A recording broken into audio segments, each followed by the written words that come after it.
Guys, welcome to my new blog. আজকে আমি তোমাদের সাথে শেয়ার করব হচ্ছে আমার পিসিওডি যেটা 10 বছর ধরে আছে সেটাকে আমি কিভাবে ম্যানেজ করি।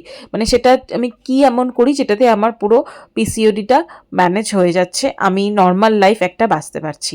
তো সেটারই এখানে কিছু টিপস তোমাদের শেয়ার করব। পুরো ভিডিওটা দেখতে হবে, স্কিপ করো না কোনো জায়গায়, কিন্তু তোমাদের এটা লাভই হবে, আমি এইটুখানি ডেফিনেটলি বলতে পারি। তো পুরো ভিডিওটা দেখো। চলো, এখানে আমি রেডি করে নিচ্ছি আমার ডিটক্স ড্রিঙ্ক, যেটা আমি সারাদিন একটু একটু করে খেতে থাকি। মিনিমাম মোটামুটি 3 থেকে 4 লিটার তোমরা জল খাবে যাদের তোমাদের পিসিওডি আছে। যত তোমার বডি ডিটক্স থাকবে তত তোমার জন্য ভালো, আর স্কিনের জন্যও ভালো। তো এখানে আমি ডিটক্স ড্রিঙ্কটা রেডি করে নিয়েছি। তারপরে আমি যেটা করছি সেটা হচ্ছে মুসলি। মুসলিতে আমি কিছু সিডস নিই, যেমন হচ্ছে ফ্ল্যাক্স সিড, চিয়া সিড। আর এই যে মুসলিটা আমি এখানে খাচ্ছি না, এটা বাগরিজের মুসলিটা আছে, এটাতে already pumpkin seed and sunflower seed মেশানো থাকে, আর কিছু মানে ক্যানবেরি এইসবও আছে। তো একটুখানি হানি দিয়ে আমি নিয়ে নিচ্ছি, এটা আমি ব্রেকফাস্টে আমার নিই।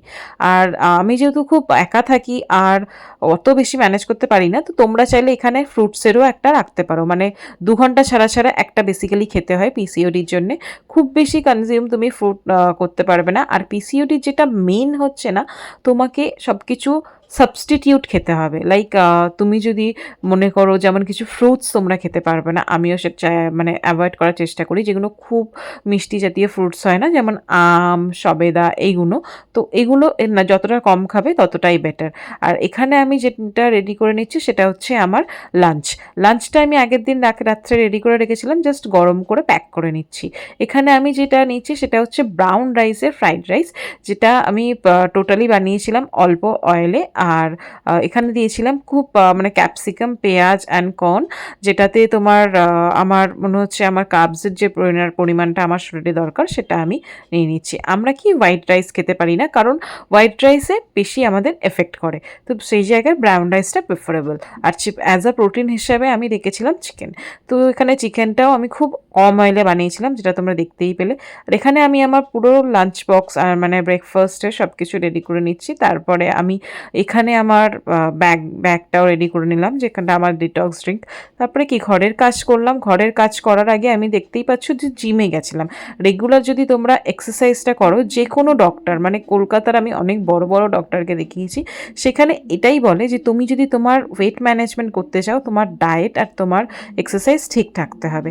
আর এখানে আমি আমার কিছু রিচুয়ালস থাকে মর্নিংয়ের, যেটা আমি করে নিচ্ছি। যেমন আমার ঘরে গোপাল আছে, তাই জন্যে গোপালকে রেডি করানোর মানে ওকে স্নান করানোর জন্য পুজো করে নিচ্ছি।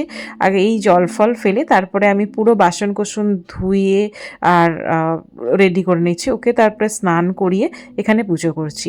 আমি কিছুদিন আগে অনেক ডিপ্রেশনে ছিলাম, তো ডিপ্রেশন থেকে বেরানোর জন্যে, আর আমাদের যাদের পিসিওডি আছে তাদের অনেক মুড সুইংও হয়, তো মুড সুইং যেহেতু হয়, তো সেই জায়গাটা থেকে ম্যানেজমেন্টের জন্যে আমি যেটা করি সেটা হচ্ছে আমি ডিভাইনে লিভ করতে শুরু করেছি, ম্যানিফেস্ট করতে শুরু করেছি।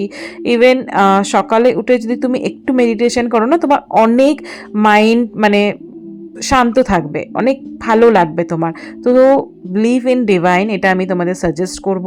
তোমাদের কোনো রকম কোনো প্রবলেম হচ্ছে, ম্যানিফেস্ট করো, তো সেই জায়গাটায় অনেক হয়। আমি নিজে এটা জ্ঞান দিচ্ছি না, এটা আমি নিজের লাইফে ইমপ্লিমেন্ট করেছি। তারপরে আমি অনেক কিছু নিজের ক্লিয়ারিটি এনেছি যে হ্যাঁ, এটা আমার ভুল ছিল বা এটা আমার ঠিক এমনিভাবে আমার চলা উচিত। সেই থেকেই আমি আমার লাইফটাকে স্মুথ করছি। আর এখানে আমি পুরো রেডি হয়ে নিচ্ছি আর রেডি হয়ে পুজো করে নিচ্ছি। আমি যেটা সকালের মর্নিং রিচুয়ালস করি ওটা করে গোপালকে স্নান করিয়ে পুজো করে এখানে আমি সূর্যপ্রণামও করব, তোমরা দেখতেই পারবে। সূর্যপ্রণাম করার পর আমি আমার অফিসের জন্য রেডি হয়ে যাচ্ছি। তোমাদের এই ব্লগটা কেমন লাগলো আমাকে জানিও, আর কোনো কোয়েশ্চেন থাকলে কমেন্ট